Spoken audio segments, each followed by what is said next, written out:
اللہ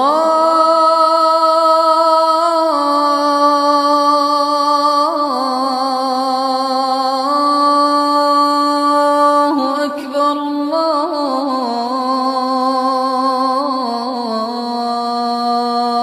اکبر۔ إن الحمد لله نحمده ونستعينه ونستغفره ونؤمن به ونتوكل عليه نعوذ بالله من شرور أنفسنا ومن سيئات أعمالنا من يهد الله فلا مضل له ومن يضلل فلا هادي له ونشهد أن لا إله إلا الله وحده لا شريك له ونشهد أن محمدا عبده ورسوله أرسله بالحق بشيرا ونذيرا بين يدي الساعة من يطع الله ورسوله فقد فاز فوزا عظيما إن خير الكلام كلام الله وشر الأمور محدثاتها وكل محدثة بدعة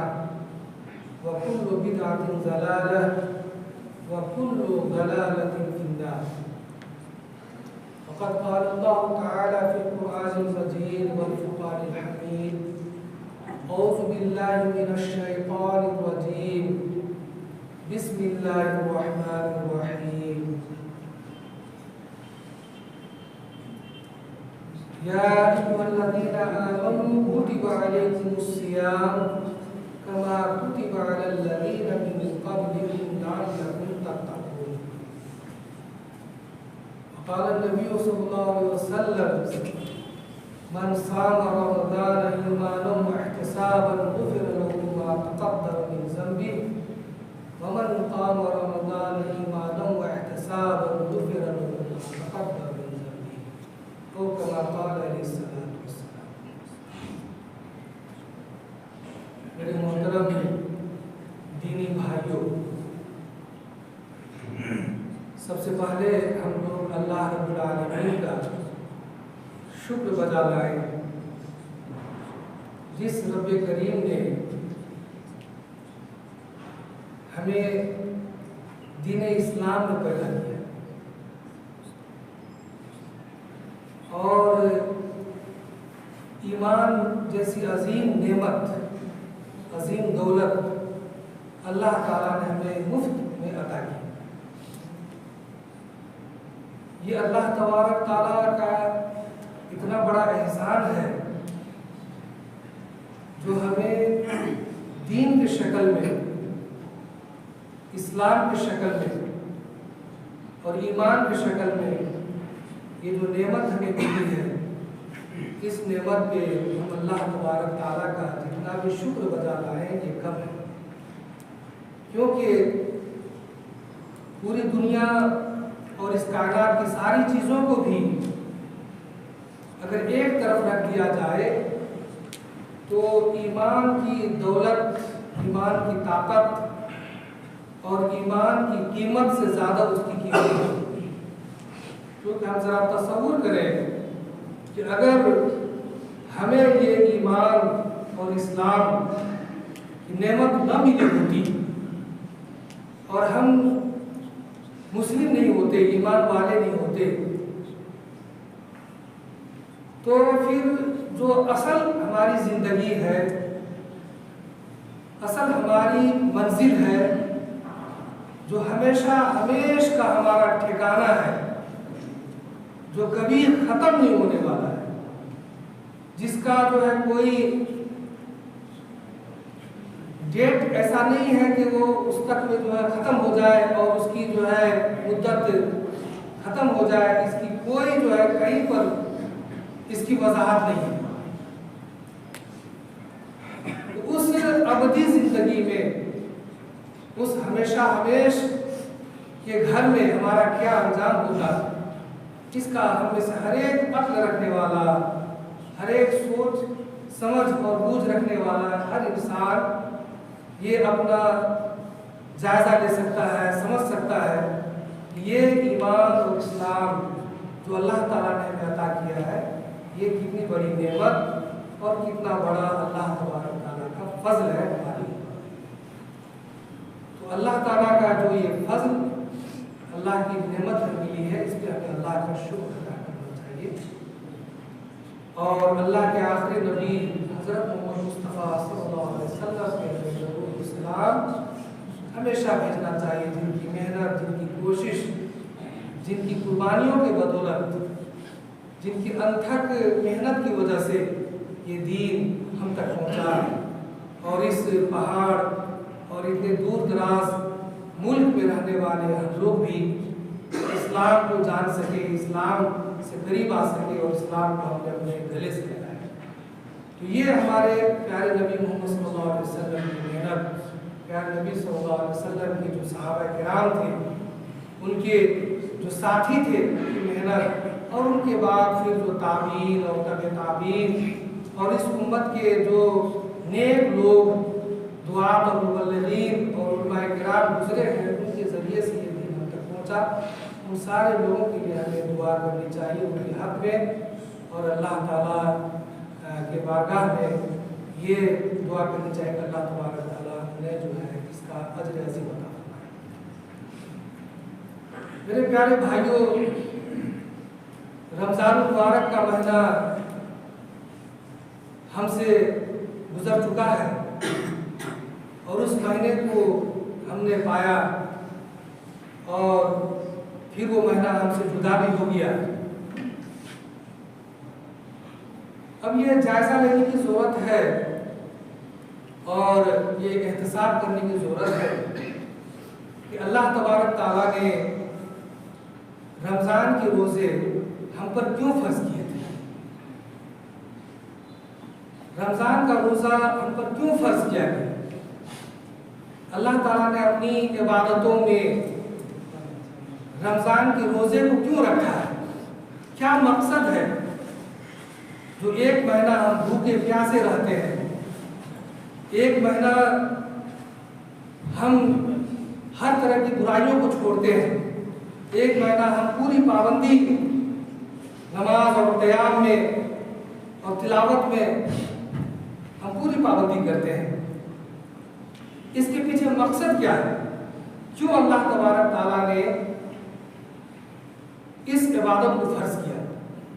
کیوں ہم سے روزے رکھوانے کا مطالبہ کیا گیا؟ کیوں ہم پورے مہینہ بھوکے رہتے ہیں؟ اس پر غور کرنے کی ضرورت ہے، اور اس کا جواب اللہ تبارک تعالیٰ نے قرآن کریم میں بیان کر دیا ہے کہ اے لوگو، اے ایمان والو، تمہارے اوپر رمضان کے روزے فرض کیے گئے ہیں، اور صرف تمہارے اوپر ہی نہیں بلکہ تم سے پہلے جو امت گزری ہے، تم سے پہلے جو لوگ دنیا میں گزرے ہیں، جو انبیاء کرام پہلے بھی تشریف لا چکے ہیں، ان کی امت میں بھی اللہ تبارک تعالیٰ نے روزے فرض کیے تھے، اور روزے رکھنے کا سسٹم پہلے زمانے میں بھی تھا، پہلی امتوں میں بھی تھا، اور اس کا مقصد اللہ تعالیٰ نے بیان فرمایا کہ لعلکم تتقون۔ اس کا مقصد یہ ہے کہ تمہارے اندر اللہ تبارک تعالیٰ کا تقوی پیدا ہو جائے۔ اللہ تعالیٰ نے جو مقصد بتایا قرآن کریم کے اندر رمضان کے روزے فرض ہونے کا، وہ یہی بتایا کہ لعلکم تتقون، کہ تمہارے اوپر رمضان کے روزے اس لیے فرض کیے گئے ہیں تاکہ تمہارے دل میں اللہ تبارک تعالیٰ کا ڈر، اللہ کا خوف، اللہ سے قربت پیدا ہو جائے۔ اب تقوی جو اللہ تعالیٰ نے قرآن کریم میں بیان کیا ہے، تقوی، لفظ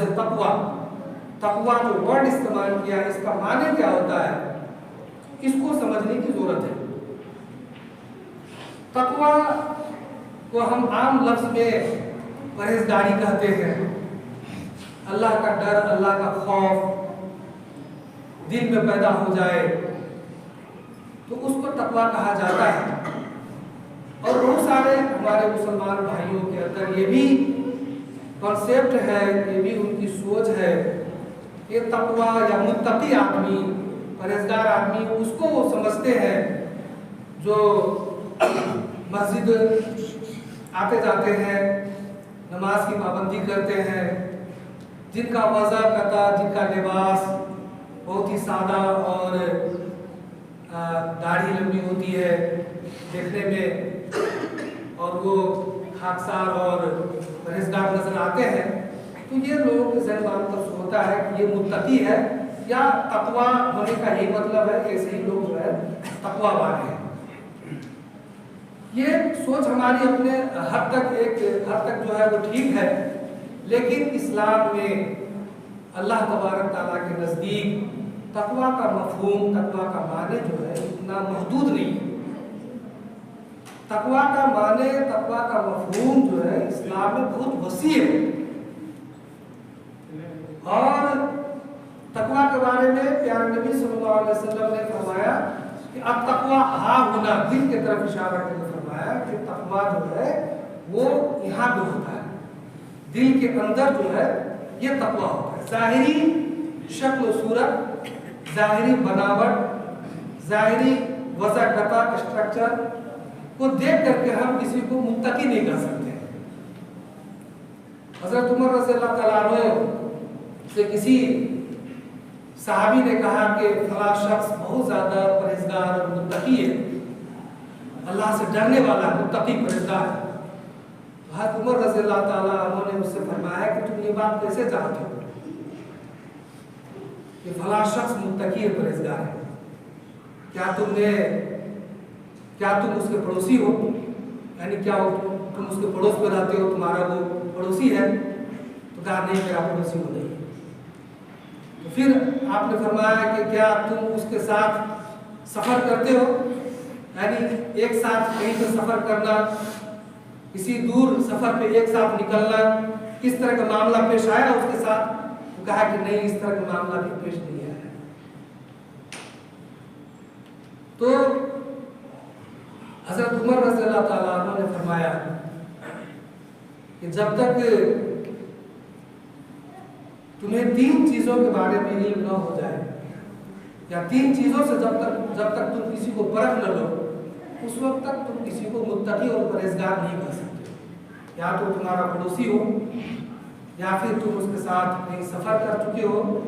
یا پھر اس کے ساتھ کوئی معاملہ تم کر چکے ہو۔ معاملات جو دنیاوی ہم کاروبار کرتے ہیں، معاملات کرتے ہیں، لین دین کرتے ہیں، کسی کو قرض دیتے ہیں، کسی کے ساتھ کاروبار کرتے ہیں، کسی کے ساتھ شیئر بنا کر کے ہم بزنس کرتے ہیں، تو یہ 3 چیزوں کے ذریعے سے ہم پرکھ سکتے ہیں کہ تقویٰ کس کے اندر پایا جاتا ہے۔ یہ کسوٹی جو ہے اسلام نے ہمیں سکھایا ہے، اور یہ بہترین کسوٹی ہے جس کے بنیاد پر ہم کسی کو متقی سمجھ سکتے ہیں، پرہیزگار سمجھ سکتے ہیں۔ کیونکہ اگر ہم غور کریں یہ تینوں چیزیں واقعی میں جو ہے بہت ہی بنیادی چیزیں ہیں جس کے ذریعے سے ہم کسی کو متقی کہہ سکتے ہیں، اللہ تعالیٰ کا اللہ والا جس کو کہتے ہیں وہ ہم کہہ سکتے ہیں۔ صرف ظاہری چیز کو دیکھ کر کے، مثال طور پہ کوئی نماز تہجد نوافل کی پابندی کرتا ہے، ٹوپی کی پابندی کرتا ہے، داڑھی اس کی اچھی ہے، اس بنیاد پہ ٹھیک ہے وہ اچھے آدمی ہے، اس سے ہم انکار نہیں کرتے، لیکن ہم یہ نہیں کہہ سکتے کہ متقی اور پرہیزگار ہوگا، تقویٰ ہوگا، کیونکہ ممکن ہے وہ مسجد میں نماز بھی پڑھتے ہو اور کاروبار میں سود اور رشوت کے بھی کام کرتے ہیں، سودی کاروبار بھی کرتے ہیں۔ ممکن ہے کہ وہ نماز کی پابندی کرتے ہو لیکن اپنے بھائیوں کی، اپنے پڑوسیوں کے، اپنے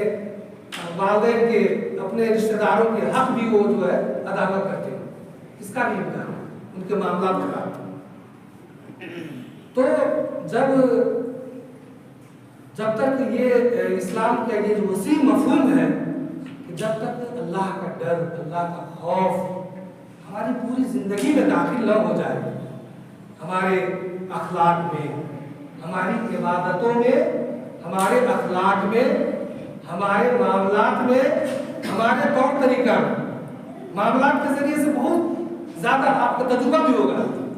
بہت سارے لوگوں کا تجربہ شیئر بھی کرتے ہیں لوگ کہ جب کوئی کسی کو قرض دیتا ہے تو اپنے ہی پیسہ جو ہے اس کو بھکاری بن کر کے مانگنا پڑتا ہے، اپنے پیسے کے لیے جو ہے اس کو جو ہے ٹھوکریں کھانا پڑتا ہے۔ یہ معاملہ ہے، اس سے پہچانا جا سکتا ہے کہ کس کے اندر اللہ کا ڈر، اللہ کا خوف پایا جاتا ہے، معاملات کے ذریعے سے، کاروبار کے ذریعے سے۔ یہ چیزیں ہیں جو جس سے ہم اندازہ لگا سکتے ہیں کہ تقویٰ کس کو کہتے ہیں، اسلام میں تقویٰ کسے کہا گیا ہے؟ میرے محترم بھائیوں، رمضان کا جو مقصد تھا، رمضان کا جو مقصد ہے وہ یہی ہے کہ ہمارے دل میں تقویٰ پیدا ہو۔ ان اللہ لا ينظر الى صورکم ولا الى اجسامکم، حدیث میں ہے کہ ان اللہ لا ينظر الى صورکم ولا الى اجسامکم ولكن ينظر الى قلوبکم واعمالکم، کہ اللہ تبارک تعالیٰ ہماری صورتوں کو، ہمارے جسم کو، ہمارے دل ڈول کو، ہماری صحت کو، ہماری ظاہری چیزوں کو نہیں دیکھتا ہے۔ اللہ تعالیٰ دیکھتا ہے کس کو؟ ہمارے دل کو، ہمارے اعمال کو، ہماری نیتوں کو، یہ اللہ تبارک تعالیٰ دیکھتا ہے۔ تو جب تک اللہ کا ڈر، اللہ کا خوف ہمارے دل میں پیدا نہ ہو جائے، اس وقت تک جو ہے ہم تقویٰ کو حاصل کرنے والے، یا رمضان کا جو مقصد تھا وہ مقصد کو ہم نے پا لیا، یہ ہم نہیں سمجھ سکتے ہیں، یا یہ اپنے آپ کو محسوس نہیں کر سکتے۔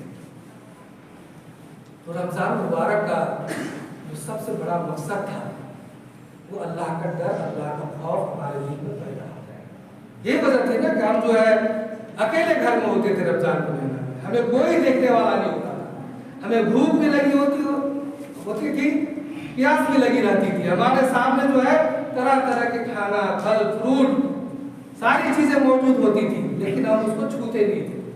ہم اس کو ہاتھ نہیں لگاتے تھے، جبکہ ہمیں کوئی نہیں دیکھ، ہمارے گھر کے لوگ نہیں دیکھ رہے ہوتے تھے، لیکن ہمارے دل میں یہ خیال تھا کہ اللہ تبارک تعالیٰ ہمیں دیکھ رہا ہے۔ یہ ہے تب سحری کا وقت ہے، ٹائم ختم ہو گیا، اذان ہو گئی، اب اس چیز کو ہم جو اب تک تو ہمارے لیے حلال تھا جسے ہم کھا رہے تھے، اب اس کو ہم ہاتھ نہیں لگاتے ہیں۔ کیوں؟ کیونکہ اللہ کا ڈر ہمارے کو پتا ہے کہ اب اگر ہم کھائیں گے تو روزہ ہمارا نہیں ہوگا۔ افطاری کا وقت ہے، سارا کچھ دسترخوان پہ سجا ہوا ہے، لیکن وقت نہیں ہوا، ہم اس کو نہیں ہاتھ لگاتے ہیں، ہم اسے نہیں کھاتے ہیں۔ یہ اللہ کا ڈر، اللہ کا خوف، اللہ کے حکم کی تعمیل، اللہ کے حکم پر عمل کرنا۔ کوئی ہم سے لڑائی جھگڑا کر رہا ہے، ہم جو صبر کرتے ہیں، ہم کسی کو گالی نہیں دیتے، ہم کسی کی برائی نہیں کرتے، اور ہم جھوٹی بات نہیں بولتے، جھوٹی گواہی نہیں دیتے رمضان کے مہینے میں۔ کیوں؟ کیونکہ ہمارا روزہ جو ہے وہ خراب نہ ہو جائے، اللہ تعالیٰ ہم سے ناراض نہیں ہو جائے۔ میرے محترم بزرگوں اور بھائیوں، یہی چیز ہے جس کو ہم تقویٰ کرتے ہیں۔ اور رمضان کا جو سب سے بڑا مقصد یہ ہے، جو ایک مہینہ ہم نے ٹریننگ حاصل کی، ایک مہینہ تک جو ہم نے تربیت حاصل کی ہے برائیوں کو چھوڑنے کا، جھوٹ نہیں بولنے کا، اللہ کے حکم کے مطابق زندگی گزارنے کا، نماز کی پابندی کرنے کا، تلاوت قرآن مجید کرنے کا، نوافل کے اہتمام کرنے کا، یہی ہیبٹ، یہی عادت، یہی جو ہے پریکٹس ہماری باقی مہینوں کی زندگی میں بھی داخل ہو جائے، تو بھی سمجھیے کہ ہمارے اندر رمضان کا جو مقصد تھا، جو اللہ تبارک تعالیٰ نے رمضان کا مقصد جو رکھا ہے، اس مقصد کو ہم نے پایا، یا اس مقصد کو ہم پانے میں کامیاب ہوئے، تب ہم سمجھ سکتے ہیں۔ لیکن رمضان گزرتے ہی اگر ہم نے نماز پھر چھوڑ دیا، رمضان گزرتے ہی ہم نے قرآن کی تلاوت کو چھوڑ دیا، رمضان گزرتے ہی ہم نے پھر حرام کام کرنا شروع کر دیا، رمضان گزرتے ہی پھر ہمارے معاملات بگڑ گئے، آپسی تعلقات بگڑ گئے، آپس میں ایک دوسرے سے لڑنا جھگڑنا شروع ہو گیا، تو پھر یہ ہم سمجھ سکتے ہیں کہ رمضان کا جو مقصد تھا وہ مقصد کو ہم نے نہیں پایا، اور ہماری زندگی میں گویا کہ تقویٰ نہیں آ سکا۔ تو رمضان کا جو اللہ تبارک تعالیٰ نے مہینہ رکھا ہے میرے بھائیوں، یہ دراصل ہمیں اسی چیز کی پریکٹس کرانے کے لیے، ہمیں ٹرینڈ کرنے کے لیے ہے، ہمیں جو ہے عادت ڈلوانے کے لیے ہے کہ ہماری زندگی میں وہی چیزیں داخل ہو جائے۔ کیوں؟